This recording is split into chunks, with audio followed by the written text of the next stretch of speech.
नमस्ते गाइस। और आज की फाइट वीडियो में सबसे पहले बात करते हैं न्यू लाइटवेट के इंटरम चैंपियन जस्टिन गेची के बारे में, जहां पर पोस्ट फाइट इंटरव्यू में वो पैडी पिम्बलेट की फाइट पर रिएक्ट करता है एंड ऑल्सो इसके साथ लाइटवेट चैंपियन इलिया टुपुरे के बारे में भी जस्टिन ने बात की है। तो पैडी को लेकर जस्टिन गेची थोड़ा सा शॉक था, जहां पर जस्टिन ने बोलता है कि जब उसने पैडी के ऊपर फुल पावर के साथ पंचेस को क्लीन लैंड किया तो पैडी पिम्बलेट ना तो ड्रॉप हुआ ना तो वो नॉकआउट हुआ, और ये देखकर वो शॉक हो गया कि पैडी ये पंचेस कैसे ले रहा है। बट उसी के साथ कुछ ऐसे पंचेस जहां पर उसने पावर को भी यूज नहीं किया था, उनसे पैडी पिम्बलेट ड्रॉप भी हो गया। तो वहां पर भी वो शॉक था कि उसने ऐसा क्या थ्रो कर दिया कि जिससे पैडी नॉकडाउन हो गया। यही सेम चीज जस्टिन ने दूसरे इंटरव्यू में भी बोली है, और वहां पर वो एग्जांपल भी देता है जिधर फर्स्ट राउंड में जिस वजह से उसने पैडी को नॉकडाउन किया, वो चीज उसने जरा भी एक्सपेक्ट नहीं की थी। और अब इसके बाद किस किस को ये चीज याद है, क्योंकि मैंने भी इस चीज को कवर किया था कि फाइट से पहले पैडी ने यह बोला था कि जस्टिन गेची के फेस को वो पूरा चेंज करने वाला है और वो जस्टिन को इतना ज्यादा बीट करेगा, वो ऐसी बीटिंग देगा जस्टिन को जो उसने आज तक सफर नहीं की है। तो इसी चीज का रिप्लाई देते हुए जस्टिन गेची ये बोलता है कि उसे बहुत ज्यादा बेटर लग रहा है कि जो पैडी ने उसके बारे में बोला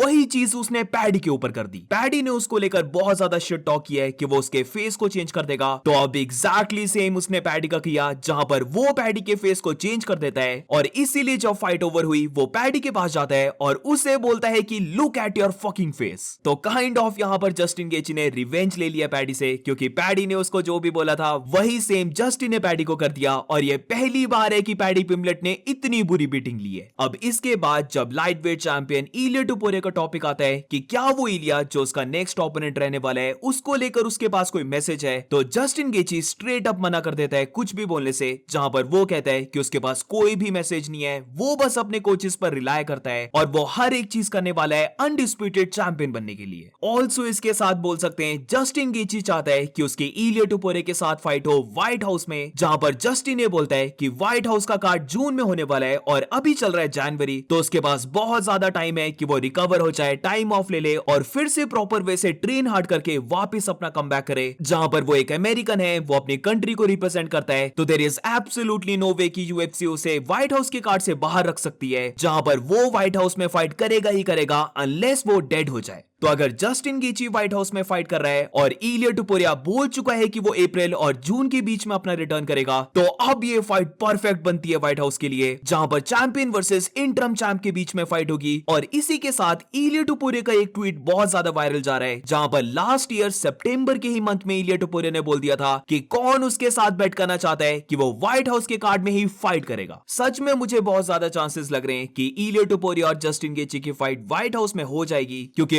ऑब्वियसली व्हाइट हाउस में फाइट हो रही है, तो फिर अमेरिकन चैंपियंस या फिर अमेरिकन फाइटर्स जो टॉप रैंक के हैं या फिर बहुत ज्यादा फैन फेवरेट हैं, उनकी फाइट तो होने ही वाली है। बट अब बात करते हैं लाइटवेट चैंपियन इलिया टुपुरिया के बारे में, जहां पर जस्टिन और पैडी की फाइट को लेकर इलिया टुपुरिया ने अपना रिएक्शन दिया है, जिधर पैडी को वो ट्रोल कर रहा है, बट इसी के साथ वो जस्टिन गेची को वार्निंग भी सेंड करता है। अब जैसे कि पैडी इलिया को बार बार बुलाता था लिटिल सॉसेज, तो इलिया ने अपने ट्वीट को उसी से स्टार्ट किया है, जहां पर वो पैडी को लिटिल सॉसेज बुलाते हुए ये कहता है कि उसे बस एक ही काम करना था, और वो था कि एक 38 ईयर ओल्ड फाइटर को बीट करना था। पैडी पिम्बलेट ने अपने बिगेस्ट अपॉर्चुनिटी, जहां पर वो सबसे ज्यादा मनी को अर्न करता, यानी कि ऑब्वियसली उसके साथ फाइट करके सबसे ज्यादा मनी को अर्न करता, तो वो अपॉर्चुनिटी को पैडी पिम्बलेट ने गवा दिया है, और अगर वो विन करता तो वो एक रिच फाइटर बन जाता। इसके बाद जस्टिन को मैसेज सेंड करते हुए इलिया टुपुरिया ये बोलता है कि वो गेची को लेकर बस ये बोल सकता है कि कॉन्ग्रेचुलेशंस, और वो बस बोलना चाहता है गेट रेडी, बट रिगार्डलेस इसके ऑलरेडी जस्टिन गेची स्क्रूड है नो मैटर व्हाट। बेसिकली इलिया यहां पर बोल रहा है कि उसके साथ अब जस्टिन की फाइट होने वाली है और इसीलिए अब जस्टिन गेची स्क्रूड है। यहां पर बस मैं इतना बोलूंगा कि एक लेजेंड विन किया है, और जिस वजह से उसने एक न्यू अपकमिंग फाइटर पैडी पिम्बलेट, जिसके पीछे बहुत ज्यादा हाइप थी, उसे बीट किया है, तो ऑब्वियसली ये विन बहुत ज्यादा इंप्रेसिव है। बट इसी के साथ गाइस मुझे ट्रूली बोलना पड़ेगा, जिस वजह से जस्टिन और पैडी फाइट कर रहे थे ना, सच में इलिया टुपुरिया बहुत ज्यादा खुश होगा। इलिया वर्सेस जस्टिन की फाइट को तुम दो वे से देख सकते हो। पहला जो सबसे ऑब्वियस है वो यही है कि जस्टिन गेची इतना ज्यादा वाइल्ड इलिया के अगेंस्ट नहीं जा सकता, क्योंकि अगर वो सेम वे से जैसे उसने पैडी के साथ फाइट की थी वैसे अगर वो इलिया के साथ फाइट किया, तो वी नो कि इलिया टुपुरिया बहुत ज्यादा टेक्निकल फाइटर है और उसका कोई ना कोई काउंटर पंच जो बहुत ज्यादा पावरफुल होगा पैडी के पंचेस से, तो इससे जस्टिन गेची नॉकआउट हो सकता है। तो ये चीज देखो हर कोई बोल रहा है, मैं भी ये बिलीव करता हूं कि जस्टिन इतना वाइल्ड नहीं जा सकता, बट इसी के साथ इसके ऑपोजिट वे को भी देखो, जहां पर सपोज करो करो कि अगर इलिया टुपुरिया ये पंच को लैंड नहीं कर पाया और जैसे जस्टिन गेची ने पैडी के ऊपर बॉम्ब्स को ड्रॉप किया